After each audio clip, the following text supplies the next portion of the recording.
Salut à tous et bienvenue dans cette deuxième vidéo de mon quotidien de plante addict. Je vous propose à nouveau de partager ma semaine avec voilà, tout ce qui tourne autour de cette passion, du rempotage, des nouvelles plantes, des surprises, des plantes copines qui sont trop cool et vous allez voir voilà, que du positif, vraiment des bons moments pour moi cette semaine. Donc voilà, je vous emmène avec moi.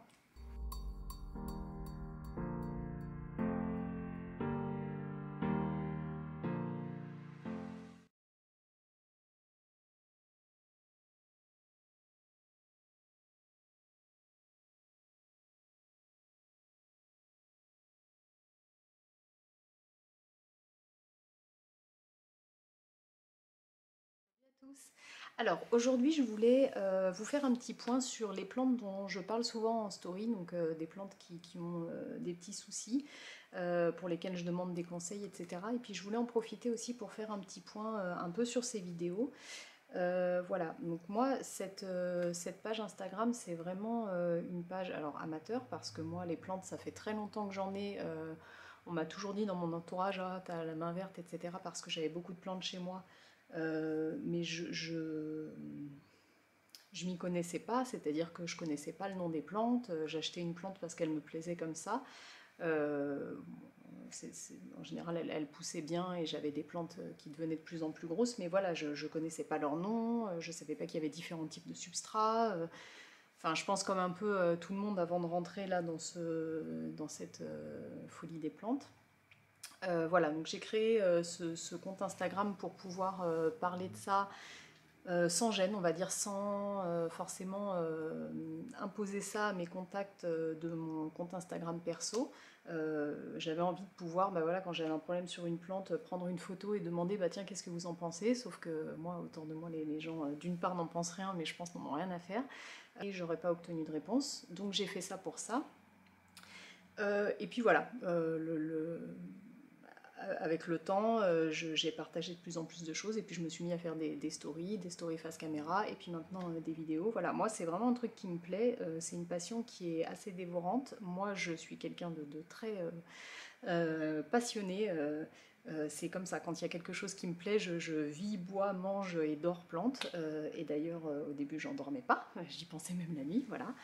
C'est pas une façon de parler. Donc ça me plaît d'avoir voilà, une communauté des gens avec qui parler de ça, échanger, et je pense que ça soulage mon mari, que je puisse en parler à quelqu'un d'autre. Voilà, donc je vous fais des vidéos parce que ça me plaît de partager ça, pour montrer ce qui marche pas, parce qu'il y a beaucoup de choses qui marchent pas, parce que moi clairement je débute, que je suis pas botaniste, je suis pas, enfin je suis juste amateur, voilà.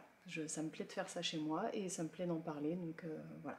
Ça c'était juste pour situer un petit peu ces vidéos et puis bah, forcément pour introduire le fait qu'on va parler de flop parce que voilà, je tâtonne, donc je commence à acheter. Je pense qu'avant, je m'en sortais bien parce que j'avais des plantes assez communes. Voilà, j'allais chez Botanique, je regardais dans les rayons, il y avait une plante qui me plaisait, je l'achetais. Je lui mettais du terreau, je la rempotais dès que je l'achetais, tout de suite, je lui mettais que du terreau et ça se passait bien. Et maintenant, ça se passe moins bien. Mais je pense que c'est aussi parce que je vais vers des plantes qui sont un petit peu moins communes et donc un petit peu plus difficiles. Voilà. Cela étant dit, je vais vous montrer l'état de ma zébrina. Alors, elle avait 5 feuilles au départ. On peut dire qu'il lui en reste que 2. Parce que celle-là, on ne peut plus appeler ça une feuille. Et ce matin, elle est en train de décider que celle-là, c'est terminé aussi. Alors, elle, pour la petite histoire, je l'ai achetée à une vente plante pour tous. Et voilà, depuis, elle perd des feuilles. Alors, on m'avait expliqué que les zébrinas, dans un premier temps, elles perdent leurs feuilles parce qu'elles s'acclimatent, enfin que c'est de vrais divas, etc. Donc c'est ce qui se passe. Hein, voilà. J'ai essayé de ne pas paniquer au début, et puis ça continue. Alors, le substrat, c'est le substrat dans lequel je l'ai acheté, qui me fait un petit peu peur, du coup j'ose pas arroser et je pense que le problème vient de là. À mon avis, je l'ai trop assoiffé. Donc à force de discuter avec plein de monde, de prendre des conseils auprès de gens beaucoup plus calés ou tout court de gens qui en ont chez eux, parce que j'ai demandé à tout le monde, moi j'ai fait un petit mix de tout et j'ai décidé donc de lui mettre de l'engrais. J'entendais souvent que les alocasias elle sacrifiait des feuilles pour en sortir une nouvelle. Je me disais, c'est quand même pas possible, parce que ça veut dire que si j'achète une alocasia avec 4 branches, ça veut dire qu'à vie, elle aura 4 branches. Ça me paraît quand même étonnant, quand j'en vois qui sont énormes, je suis pas sûre qu'elle les ait achetées comme ça. Donc il y a beaucoup de monde qui me disait, oui, la mienne, quand elle sort une nouvelle feuille, elle en sacrifie une. Et puis, j'ai quand même plusieurs personnes qui m'ont dit, bah oui, mais moi, depuis que je lui mets de l'engrais, elle fait plus ça. Elle sort une nouvelle feuille et elle le supporte. Donc c'est ce que j'ai décidé de faire, c'est aussi ce que Jungle Eden m'avait conseillé en voyant l'état de celle-là, en me disant surtout la rempote pas, ça va être encore pire. Et mets-lui de l'engrais. Donc j'ai très envie de la rempoter, mais je ne vais pas le faire. Et je vais donc lui mettre un petit dé d'engrais osmocote que j'avais acheté. Et puis on verra. Donc voilà, je vous en reparlerai. Voilà, c'est pas... En fait, j'étais censée faire ce petit bout de vidéo il y a 3 jours. Les 4 feuilles étaient vertes. Donc c'était censé être... Alors voilà, bah finalement... j'ai rempoté ma zébrina, enfin rempoté sur la vidéo de la semaine dernière, là, finalement le fait d'avoir regardé les racines et de l'avoir changé de peau, ça n'a pas posé de problème, voilà, je suis contente, toutes les feuilles sont bien vertes, aucun problème. Voilà, et puis 3 jours après, problème. Donc on va lui mettre de l'engrais, puis je vous en reparlerai, mais voilà, là c'est pas... ça fait pas partie de mes réussites. Ensuite, je vais vous parler d'une plante qui est chère à mon cœur, c'est mon hibiscus. Alors, qui est normalement magnifique, qui là est un petit peu entre deux. Voilà, donc déjà d'habitude il me fait des fleurs beaucoup plus grosses que ça. Alors là il est complètement, totalement assoiffé parce que je vais le rempoter, donc je l'ai laissé avoir soif pour que ça se passe bien. La semaine dernière, donc, on a détecté une attaque d'acariens parce que j'ai vu qu'il y avait plein de petits points sur les feuilles. En les mettant comme ça en transparence à la lumière, on voyait, là je pense pas que vous verrez quoi que ce soit, mais on voyait plein de tout petits points. Et ça c'est significatif des attaques d'acariens. Donc je l'ai traité directement au produit chimique, là j'ai pas cherché, j'y tiens trop en fait pour la petite histoire. Cet hibiscus, c'est mon mari qui me l'a offert quand j'étais enceinte de ma fille pour la fête des mères, donc c'était ma pré-fête des mères.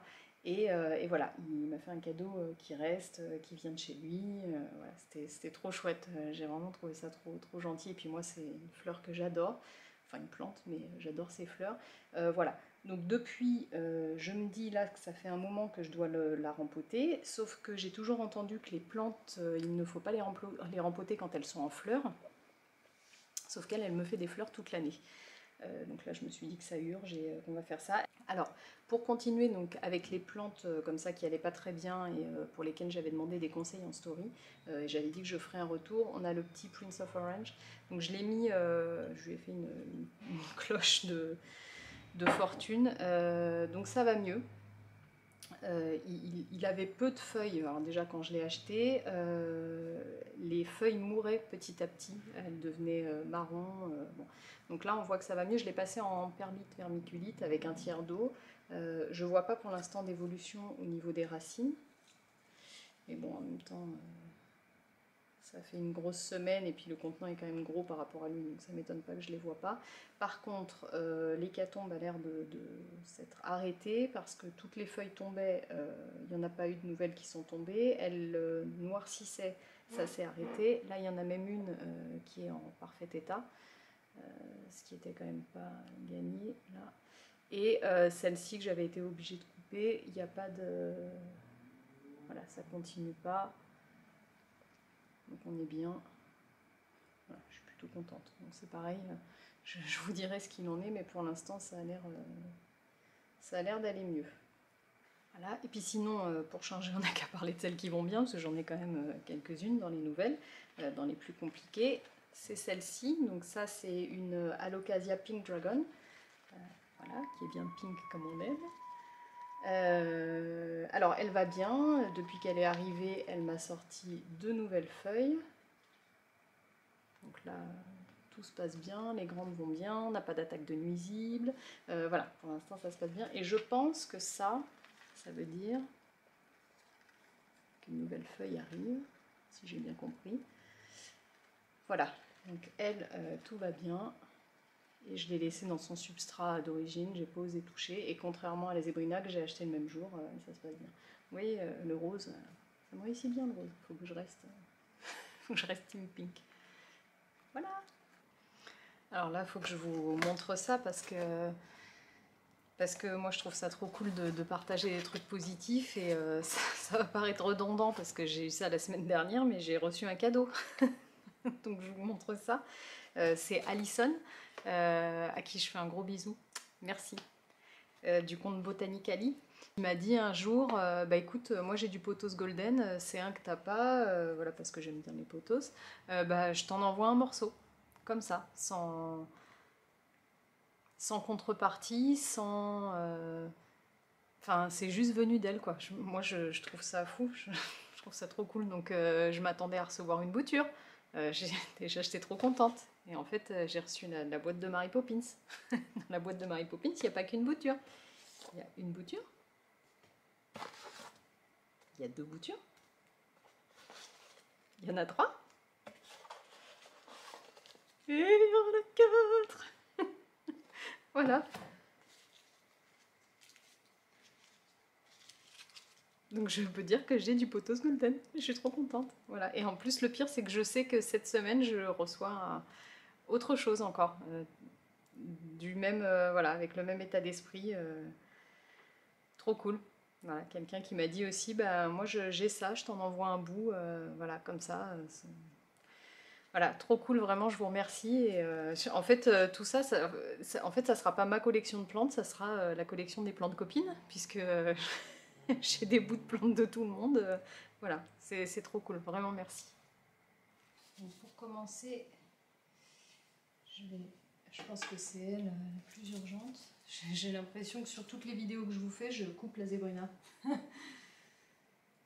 Là. Voilà, bon, celle-là on va lui laisser hein, pour l'instant. Je vais lui mettre un petit dé d'engrais.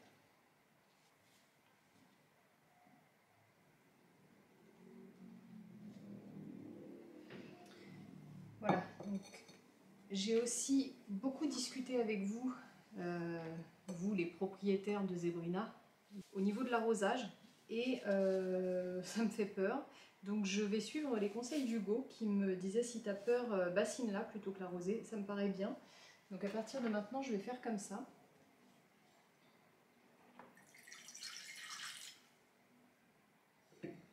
Voilà, mais je vais quand même lui mettre un petit coup d'eau, juste histoire d'activer l'engrais là.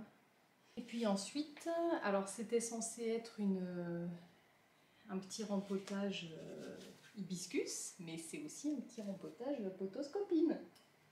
Voilà, donc là je lui ai choisi un petit pot en terre cuite parce que c'est pour aller dans ma cuisine et ça sera mieux. Et puis alors surtout je trouve que ça va trop bien avec les couleurs du golden. Donc voilà, c'est parti.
Donc voilà qui est fait.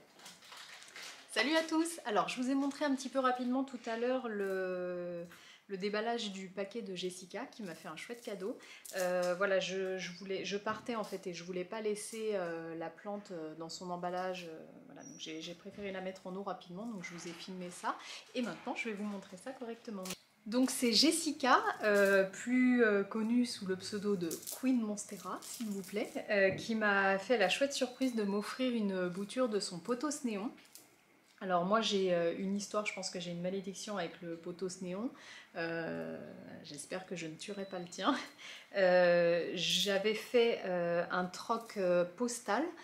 Bon, moi j'ai envoyé mes boutures, je n'ai jamais reçu les boutures que je devais recevoir, et en l'occurrence c'était du pothos néon. Donc, ensuite j'avais récupéré une bouture et qui a pourri dans ma serre. J'ai montré cette bouture de pothos néon qui est allée à la poubelle, et Jessica m'a gentiment proposé de m'offrir un petit bout du sien. Et encore une fois, voilà, je vais vous montrer une plante de ma collection Plante Copine.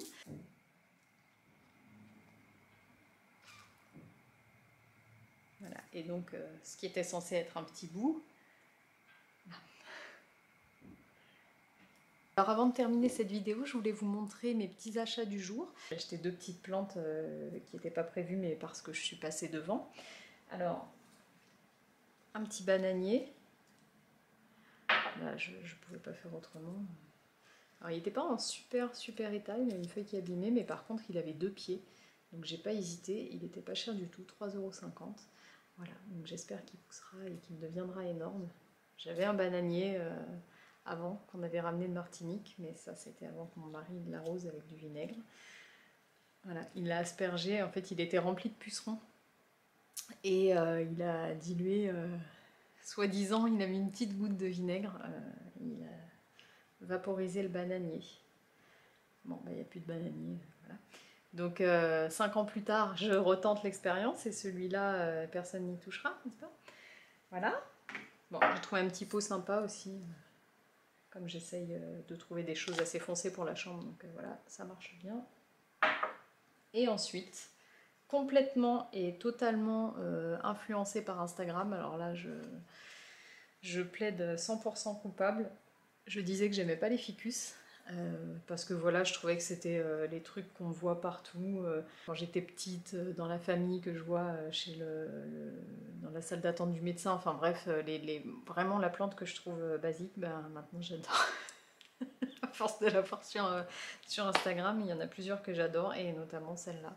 Quand je suis tombée dessus, alors moi en ce moment qui suis dingo de feuilles foncées, ben là j'ai pas pu faire autrement. Donc voilà, mon premier ficus. Je suis influençable, totalement. Et puis je lui ai trouvé un petit pot trop chouette, parfait avec la déco que je veux faire dans ma chambre. Donc il faut juste que je lui mette des billes d'argile pour qu'il tienne un peu plus haut, parce que là c'est pas très joli. Voilà. Puis on a installé l'étagère de notre chambre, donc il va y avoir plusieurs étagères pour mettre des plantes. Ça c'est chouette. Bon, pour l'instant tous les magasins étant, enfin Ikea étant fermé, et c'est là-bas que je veux acheter les étagères, on peut pas faire la suite.